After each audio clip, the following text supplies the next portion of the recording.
Salut à tous. Des maisons dans un tube de béton, dans une cave, dans un silo, des maisons faites de canettes de bière. Tu auras du mal à croire qu'il est possible de vivre dans de tels endroits avant de l'avoir vu. C'est parti. Voici la plus petite maison au monde. Son propriétaire, Glenn, ne fait pas partie de ceux qui collectionnent les objets de luxe. Lui, ce qu'il aime par-dessus tout, c'est de pouvoir se déplacer où il veut dans sa maison idéale. Ce qui est d'ailleurs le cas ici. Sa maison peut être facilement placée dans une camionnette tout à fait banale et déplacée n'importe où en quelques heures seulement. Cette petite maison a une superficie légèrement inférieure à 2,5 mètres carrés. Néanmoins, elle est équipée d'un évier, d'une cuisinière à gaz et d'un égout qui fonctionne. Elle dispose également d'une éolienne et d'un système de collecte des eaux usées pour arroser les plantes. Ah ouais, on pourrait se demander où se trouvent les toilettes. Et les voici, dans ce trou recouvert d'un frisbee. Que penses-tu de cette idée ? Passer la nuit dans le ventre d'un beagle géant. Ça n'a pas l'air très excitant. Et en fait, cet hôtel a l'air plutôt étrange. Cependant, les artistes Denis Sullivan et Frances Conklin de Cottonwood ont vraiment adoré. Et crois-le ou pas, de nombreux clients l'apprécient aussi. Les propriétaires du mini-hôtel en forme de chien de 9 mètres ne souffrent pas du manque de clients. De plus, pour un prix modéré, les clients bénéficient non seulement d'un hébergement dans une chambre à thème, mais aussi l'accès à une série d'expositions locales toutes consacrées aux chiens. Et ils peuvent aussi acheter un tas de souvenirs charmants faits à la main.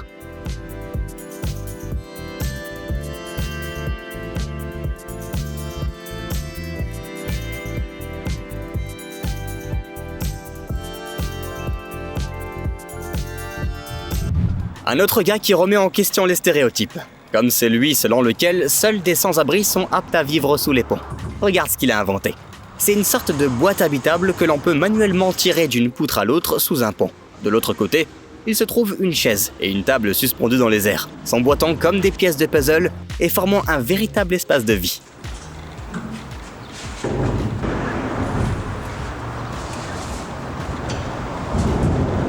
Bien sûr, ce n'est pas une vraie maison pratique. Après tout, il faut quand même aller aux toilettes, se laver et cuisiner. Bien que cette boîte n'ait pas été conçue pour être une véritable maison, mais plutôt comme un moyen alternatif afin de trouver un espace tranquille dans une grande ville où personne viendra t'embêter.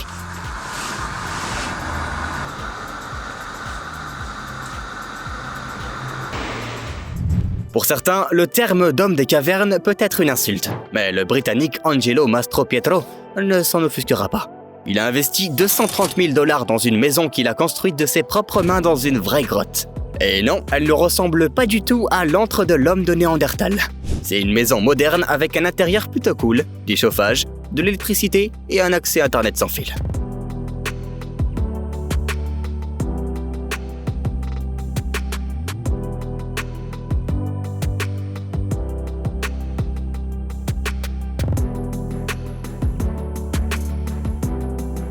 D'ailleurs, on se sent pas coupé du monde ici. Angelo a également fait des ouvertures dans les murs pour en faire des fenêtres. À vrai dire, vivre ici n'est presque pas différent que de vivre dans un penthouse d'un écrin. Et toi, tu penses pouvoir vivre un jour dans une grotte ? Lorsqu'on regarde cette drôle de maison, on se pose probablement de nombreuses questions. Qui pourrait bien vivre ici ? Comment a-t-elle été construite ? Et enfin, qu'est-ce que cette vache vient faire là-dedans ? L'histoire de cet endroit est si étrange qu'elle ressemble plus au rêve dérangé d'un architecte fou. Pour construire cette maison en pierre en Espagne, que ses créateurs ont fièrement appelée la truffe, ils ont mis 300 kilos de foin dans une fosse de terre en suivant un ordre spécial pour dessiner la configuration de son intérieur. Puis, ils ont coulé du béton au-dessus. Et c'est là que la vache a fait son apparition. L'animal, qui était encore un veau à l'époque, a mangé tout le foin à l'intérieur. Elle a terminé son travail lorsque l'animal était déjà adulte.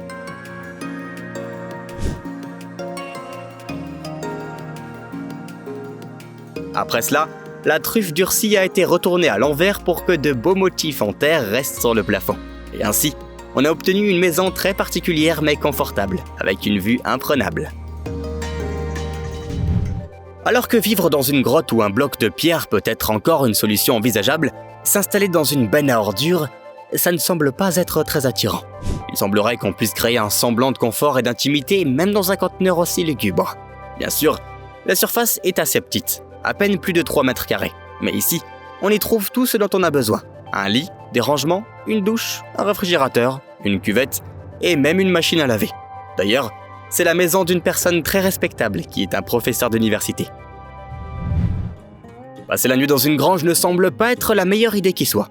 Mais crois-nous, il y a des granges qui ne sont pas comme les autres. Cet endroit notamment va t'impressionner bien plus que de nombreux hôtels 5 étoiles. Un vaste espace, un foyer douillet, des matériaux authentiques. Qu'est-ce qu'il faudrait de plus pour un week-end exceptionnel? Peut-être une chance de rencontrer une célébrité. D'ailleurs, cela fait aussi partie du programme. Cette ferme abrite le cochon mondialement célèbre Picasso, qui vend ses peintures dans le monde entier. Si tu décides un jour de séjourner dans un endroit pareil, tu pourras aussi passer commande à cet artiste porcin.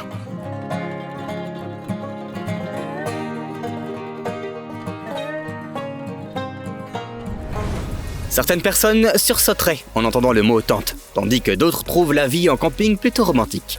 Mais tous vont sûrement apprécier cette invention.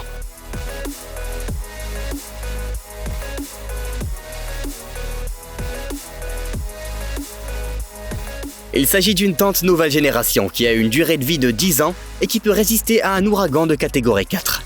Pour monter cet abri, il suffit simplement d'avoir de l'air et de l'eau, et 2 heures devant soi. Par contre, avant d'emménager, il faudra attendre une journée, le temps que la structure en béton spécial ne durcisse. 32 mètres carrés d'espace habitable. Ce n'est pas assez pour beaucoup de gens. Glenn et sa petite maison en nous riraient au nez maintenant. Ok. Mais avec la bonne approche, un espace de ce genre pourrait ressembler davantage à la chambre des secrets. Il semblerait qu'il y ait absolument tout le nécessaire, même si on a du mal à croire comment tout ça fait pour rentrer là-dedans. Regarde donc de tes propres yeux. C'est un logement à louer pour les touristes à Johannesburg, en Afrique du Sud. Ici, il y a 2 chambres,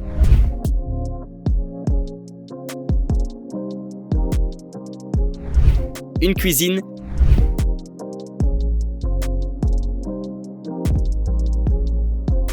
et même un escalier qui est caché en toute sécurité dans le placard. Tu trouves pas ça magique? Johannesburg semble disposer de citoyens très ingénieux. Voilà un autre projet intéressant qui nous vient de là. Mais où sont les maisons, pourrait-on se demander? Les voici. Ces conteneurs verts sont destinés à devenir des appartements.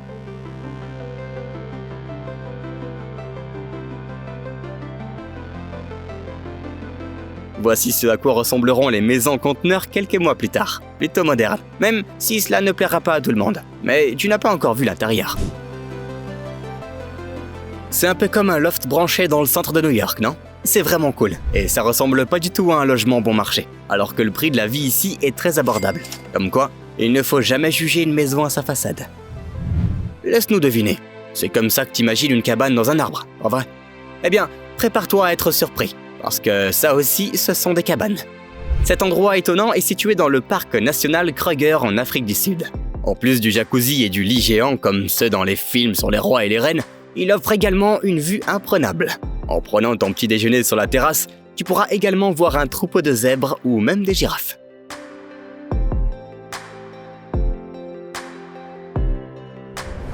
Voici une autre écostation sympa d'Afrique du Sud. Un lieu où même ceux qui méprisent le camping voudront sûrement séjourner. Elle a certainement tout ce dont tu aurais besoin pour passer un séjour de très haute qualité. Et oui, le jacuzzi est également inclus.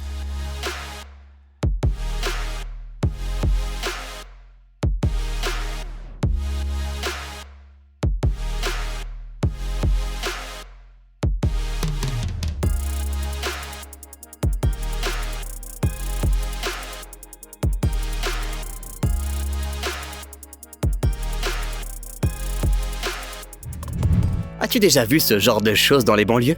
Ce sont des silos où les agriculteurs préparent et stockent les aliments pour animaux.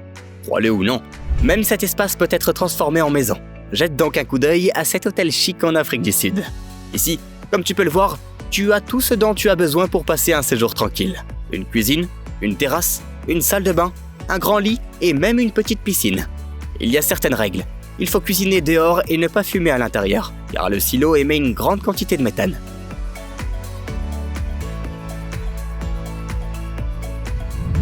Si quelqu'un a réussi à construire une maison même dans un silo, alors pourquoi ne pas en construire une dans un château d'eau? En Californie, il y a un endroit accueillant pour les visiteurs à 30 mètres au-dessus du rivage. Cette tour appartenait autrefois à l'État.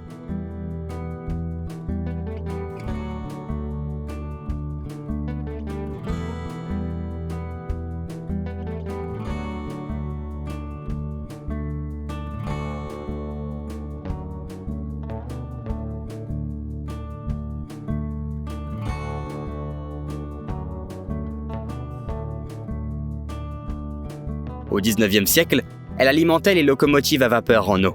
Puis elle a été abandonnée pendant plusieurs décennies, jusqu'à ce qu'elle soit achetée par un millionnaire de la région en 2016. Il a reconverti cette tour en musée et l'a ensuite ouverte au public. Et maintenant, on peut facilement la réserver sur Airbnb.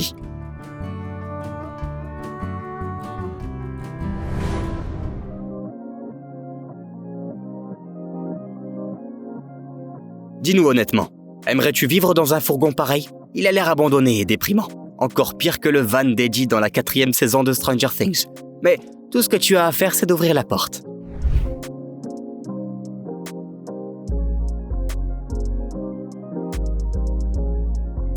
Eh bien, tout le monde voudrait vivre comme les occupants de ce van. Ce n'est pas tout d'ailleurs. Mais la chose la plus cool est bien sûr ce lit super confortable, où on a juste envie de rester couché toute la journée.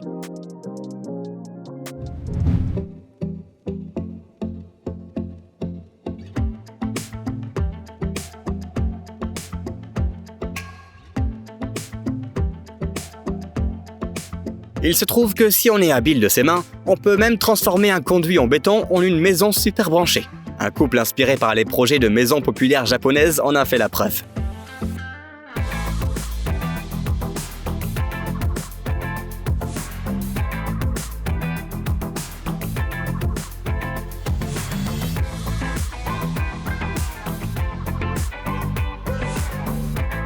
Le résultat ressemble à une petite maison de campagne dans le respect des meilleures traditions d'Airbnb. Le plus beau dans tout ça, c'est que l'on peut la déplacer à tout moment vers un autre endroit et profiter d'une nouvelle vue.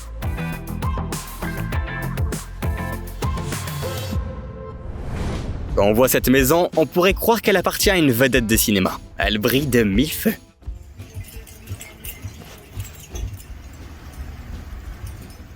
Mais en fait, cet endroit a été conçu par un dur à cuire au Texas. À un moment donné, il avait environ 50 000 canettes de bière vides dans sa maison. Et il s'est dit, pourquoi ne pas les utiliser pour une bonne cause? Et c'est ainsi qu'est né le projet de cette maison faite d'un matériau tout à fait insolite.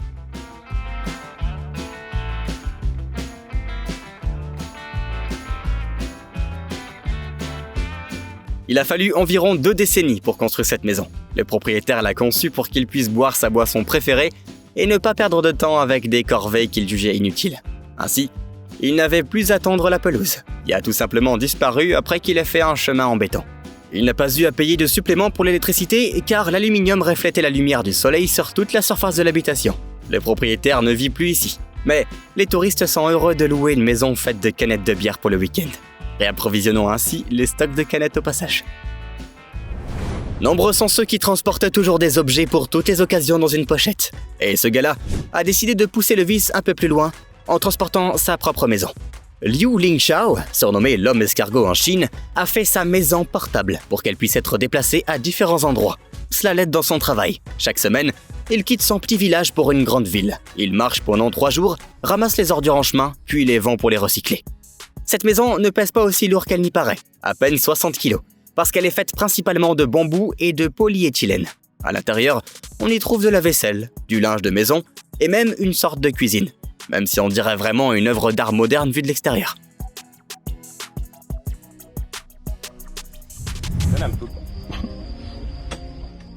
Une idée de ce que tu pourrais bien trouver à l'intérieur de ce vaisseau spatial? Non, ce n'est pas de la nourriture en tube et des conditions de vie spartiates. D'ailleurs, tu ne diras pas non à l'idée de passer un week-end dans cet hôtel. Et ce n'est pas si difficile à réaliser. Cette éco-capsule est très mobile, donc c'est à toi de choisir son emplacement. En même temps, le propriétaire ne dépend pas de l'infrastructure environnante, car la maison est alimentée par l'énergie solaire et éolienne. Fais-nous savoir dans les commentaires d'ailleurs où est-ce que tu souhaiterais aller avec cette éco-capsule.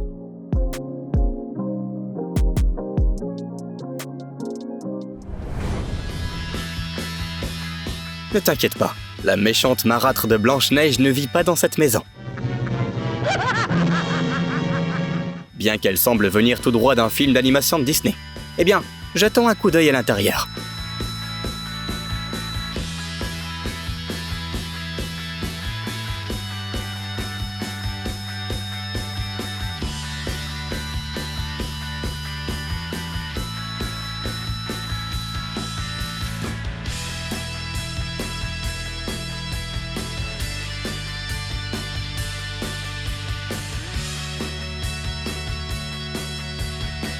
Il semblerait qu'il y ait pas mal de gens qui adorent vivre dans une cabane en forêt en 2022. Ces maisons existent sous différentes formes et tailles, mais elles ont toutes un point commun. Elles plongent leur hôte dans une atmosphère au confort fabuleux. Il suffit de surmonter sa peur des forêts sombres, et hop, on est prêt à emménager dedans. De l'extérieur, cette maison ressemble à un abri tout à fait banal. Mais quand on jette un coup d'œil à l'intérieur, on réalise que Tolkien lui-même serait ravi de séjourner ici. Cette maison a été construite par un certain David originaire de l'Oregon. Visiblement, il a adoré se sentir comme un hobbit, malgré certains inconvénients. En effet, on ne trouve pas de frigo ici, donc David remplit ses céréales du matin avec de l'eau et non du lait. Mais est-ce vraiment important quand on a l'impression d'être le héros d'une saga fantastique à longueur de journée ? Il réfléchira probablement à 2 fois avant d'entrer dans un endroit aussi étrange.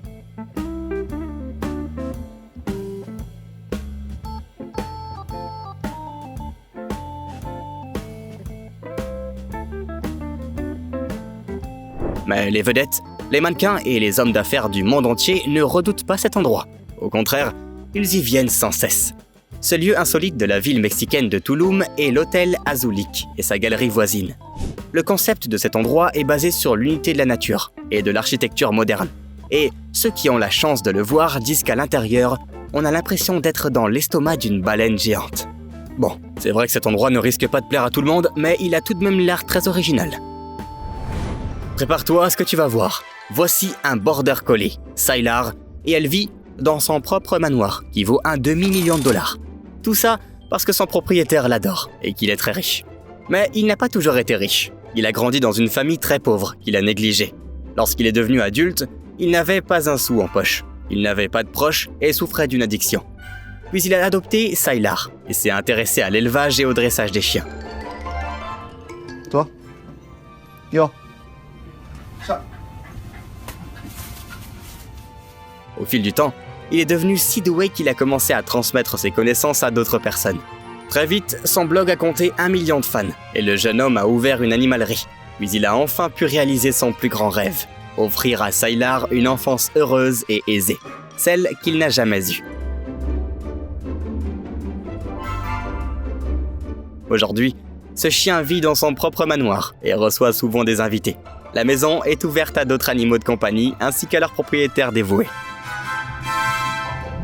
Cette maison ressemble davantage à un bâtiment issu d'un film de Miyazaki ou de Tim Burton qu'à une maison douillette. À l'intérieur, il y a un hôtel vietnamien pour les touristes, qui a été appelé la Maison Folle depuis des lustres.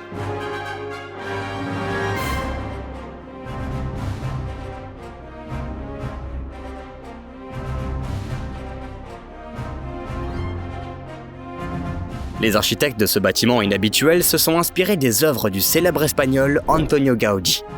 Mais l'extérieur délirant ne les empêche pas de disposer de toutes les commodités fondamentales en son sein. On peut facilement y passer des vacances en famille et s'y sentir à l'aise. Enfin, si on est assez courageux, bien sûr. D'un point de vue aérien, cette maison ressemble plus à une sorte de structure militaire ou à un vaisseau alien.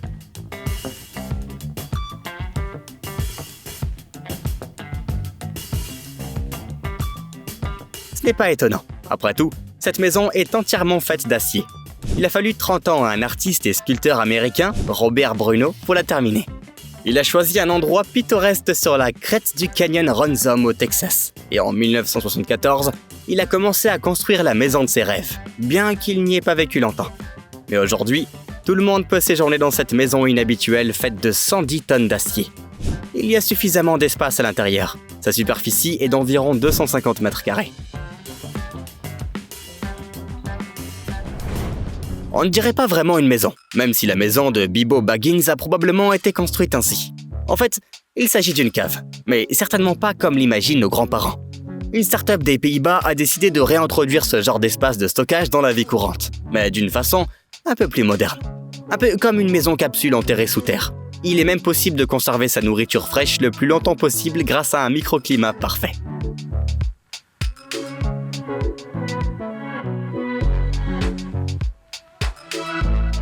Notre petite tournée est terminée, l'ami. Dis-nous dans les commentaires où tu aimerais bien passer tes vacances pour le restant de tes jours. N'oublie pas de nous mettre un petit j'aime et à bientôt.